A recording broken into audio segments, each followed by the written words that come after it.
Imagine waking up to the terrifying sound of sirens and smoke filling the air. The Los Angeles fires have become a nightmare for thousands, fueled by powerful winds and dry conditions. Over the past week, these wildfires have taken countless lives, destroyed entire neighborhoods, and left many displaced. But what exactly led to these catastrophic blazes, and how are they impacting the community? In this video, we'll dive into everything you need to know about the LA fires, the destruction, and how it's shaping the future of the city. Let's get started. The unstoppable forces of nature. Wildfires are no strangers to California, but what's happening right now in Los Angeles is on an entirely different scale. On January 7, 2025, multiple fires broke out in and around Los Angeles, making headlines for their ferocity and speed. A combination of high winds, dry conditions, and a lack of rainfall set the stage for a disaster. Imagine how quickly something as small as a spark can grow into a raging fire with the right conditions. One of the largest and most devastating fires to hit the area was the Palisades Fire.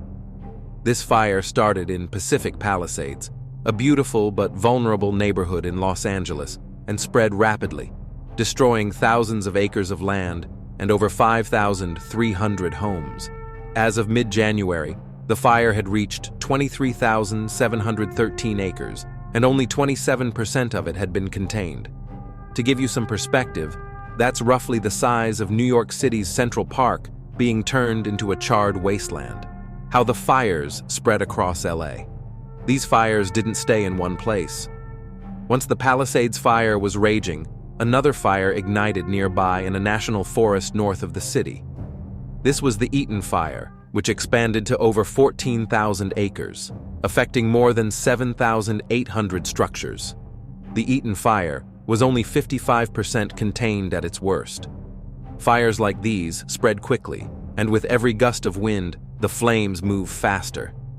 Imagine how terrifying it would be to see the orange glow of the fire creeping ever closer to your home. And it wasn't just these two fires. The Hearst Fire in Sylmar, which started at the same time as the other two, burned 799 acres and was 98% contained by mid-January.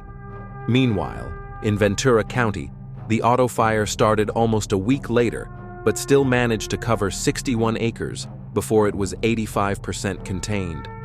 That's a lot of fire to keep under control, and as the fires grew, new ones emerged, but firefighters were able to stop them before they could spread out of control.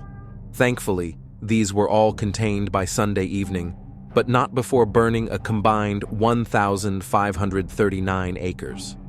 Who was affected?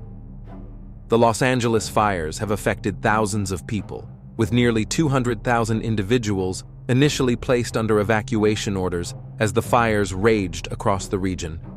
This number was later reduced to around 88,000 evacuees, with an additional 84,800 people placed in evacuation warning zones. Entire neighborhoods were engulfed in flames, leaving many homeless. The fires have not only impacted residents but also local businesses, schools, and infrastructure. People's lives have been turned upside down, and the aftermath of this devastation will be felt for years to come. Authorities have warned that the number of people affected could rise as more areas are inspected for damage. These wildfires are a harsh reminder of the vulnerability of communities to natural disasters, especially in fire-prone regions like Southern California. Lives lost in the blaze. The cost of these fires wasn't just measured in homes.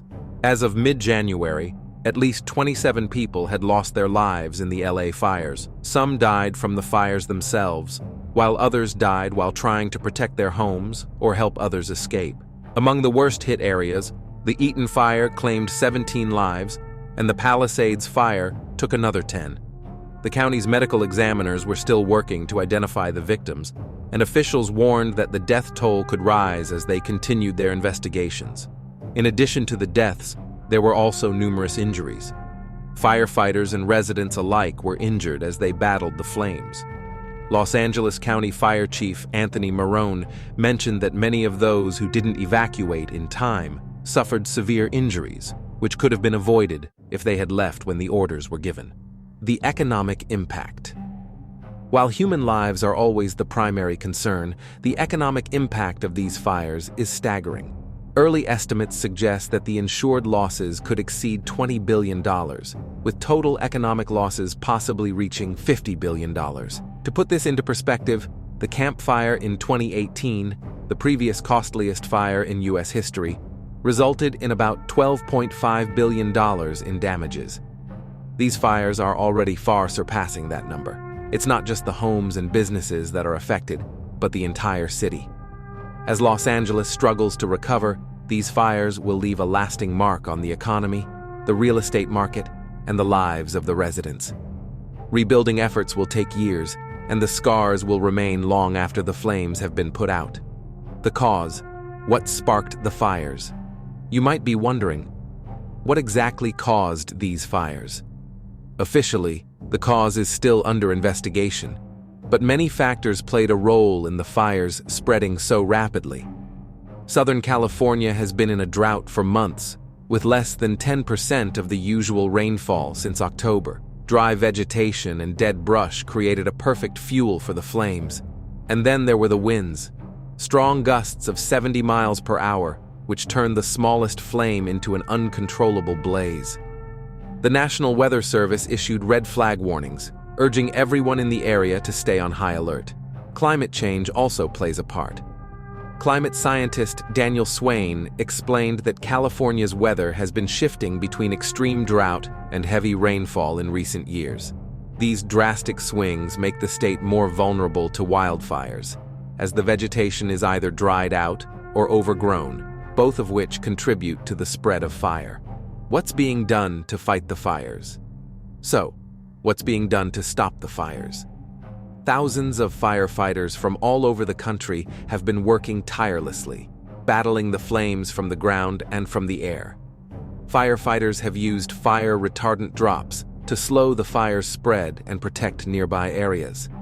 But with such strong winds and dry conditions, containing these fires is an incredibly difficult task.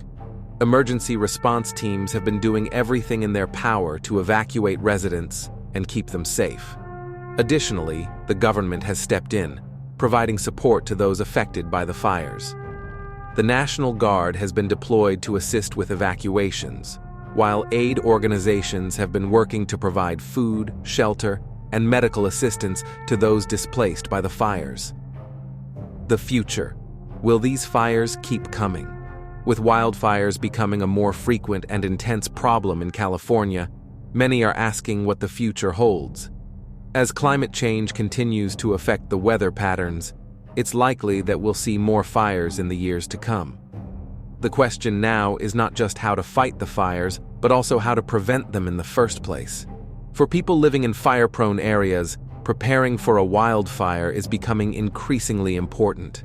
Understanding evacuation plans, maintaining defensible space around properties, and staying informed about weather conditions can save lives. The Los Angeles fires have devastated communities, with extensive damage and loss of life. The combined effects of dry conditions, strong winds, and climate change have created a deadly situation. Stay safe, follow evacuation orders, and remember the importance of preparedness in the face of such natural disasters. If you found this information helpful, then don't forget to like, share, and subscribe for more updates on the situation.